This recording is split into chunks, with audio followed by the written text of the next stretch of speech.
రీసెంట్గా చాలామందికి జనరల్గా కామన్గా వచ్చే ఒక ప్రాబ్లము నిద్రలో పట్టేయడం, ఈ కండరాలు పట్టేయడం. సడన్గా పట్టేస్తే ఏమి చేయలేని పరిస్థితి.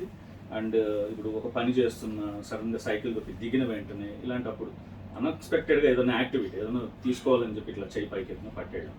ఇది ఎందుకు జరుగుతుంది? ఈ కామన్ ఇష్యూని ఏ టైంలో సీరియస్గా తీసుకోవాలి?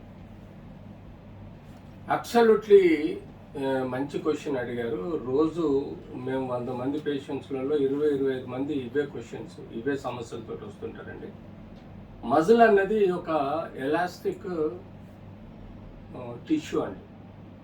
దానిలో కొన్ని లక్షల కణాలు నిరంతరము కాల్షియం ఛానల్స్ ద్వారా యాక్టివిటీకి లోన్ అవుతుంటాయి. సో యూజువల్గా ఈ మజిల్ క్రాంప్స్ కామన్గా వచ్చేటి మన కాఫ్ మజిల్స్, అంటే మోకాలు కింది భాగం నుంచి మొదలెడితే పాదం వరకు ఎక్కువగా వస్తాయి. అప్పుడప్పుడు మనకు ఆర్మ్స్లలో కూడా మజిల్ ప్రాబ్లమ్స్ వస్తాయి, నెక్లో మజిల్ స్పాజమ్స్ వస్తాయి. మేము వీటిని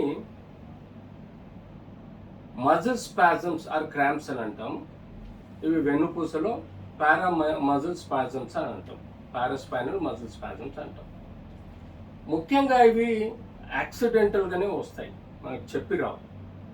మనకు అన్ఎక్స్పెక్టెడ్ మూమెంట్ కానీ యాక్టివిటీ కానీ మన బాడీలో ఏ పార్ట్లోనైనా జరిగినా అది నర్వ్ అండ్ మజిల్ సడన్గా క్యాచ్ అవ్వడాన్ని మజిల్ క్రాంప్ అని అంటాం. యూజువల్గా పడుకొని లేచినప్పుడు పాదాలలో వేళ్ళు పట్టుకోవడం, కాఫ్ మజిల్స్లో మజిల్ పట్టుకోవడం, వెన్నుపూసలో మజిల్స్ పట్టుకోవడం, ఆర్మ్స్లలో మజిల్ బిగుసుకుపోవడం, మెడలో మజిల్స్ బిగుసుకుపోవడం అన్నీ జరుగుతాయి. వీటికి ఎన్నో కారణాలు ఉంటాయి. అందులో ఒక కారణము న్యూట్రిషన్ డెఫిషియన్సీ, కాల్షియం కానీ విటమిన్ డి కానీ మినరల్స్ కానీ. రెండోది సమ్మర్లో డిహైడ్రేషన్లో పోయి ఎలక్ట్రోలైట్ ఇంబ్యాలెన్స్ అయి కూడా మనకు మజిల్ క్రాంప్స్ వస్తాయి. మూడోది సడన్గా మనం నిద్రలో ఒక డ్రీమ్లో వెళ్ళిపోయి సైకలాజికల్ చేంజెస్ వచ్చి మన లిమ్స్ని కానీ నెక్ని కానీ బ్యాక్ని కానీ ఇన్వాలంటరీగా మూమెంట్ చేసినప్పుడు ఈ మజిల్ నరం పట్టుకొని మజిల్ క్రాంప్స్, మజిల్ పెయిన్స్ వస్తాయి. అంతేకాకుండా స్ట్రెస్ అండ్ స్ట్రెయిన్, ఫెటిగ్. ఎప్పుడైతే ఒక వ్యక్తి ఫ్యామిలీ పరంగా, బిజినెస్ పరంగా తను అనుకున్నది సాధించలేకపోతే సడన్గా డిప్రెషన్లో లోన్ అవడం, సడన్గా ఎక్సైటేషన్కి లోన్ అవడం, దాంతో బాడీలోని కండరాలన్నీ ఫెటిగ్ అవుతాయి. అంటే ఫెటిగ్ అంటే స్పాజంలో పోతాయి, ఫెటిగ్ సిండ్రోమ్ అని అంటారు.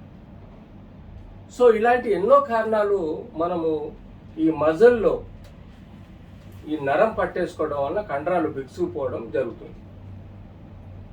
సో అబ్సల్యూట్లీ ఈ న్యూరోమస్కులర్ డిజార్డర్స్ కానీ, హీట్ కానీ, ఫెటిక్ కానీ, డిహైడ్రేషన్ కానీ, ఎలక్ట్రోలైట్స్ కానీ, poor condition of the activity, వీటన్నిటి వల్ల మనకు ఈ కాఫ్ మజిల్స్ ఎక్కువగా మనకు నొప్పి చూస్తాం.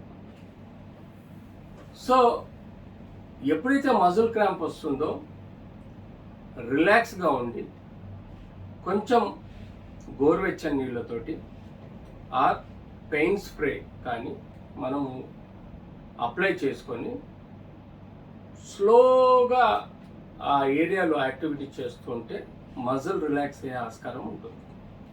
సో కారణం తెలుసుకోవాలి. ఎందుకు వీపులో కండరాలు పట్టేశాయి, ఆర్మ్లో కండరాలు పట్టేశాయి, మెడలో కండరాలు పట్టేశాయి, పాదంలో కండరాలు పట్టేసాయి, అలాగే కాఫ్లో అంటే మోకాలి కింది భాగంలో. ఒక్కొక్క దానికి ఒక్కొక్క కారణం ఉంటుందండి.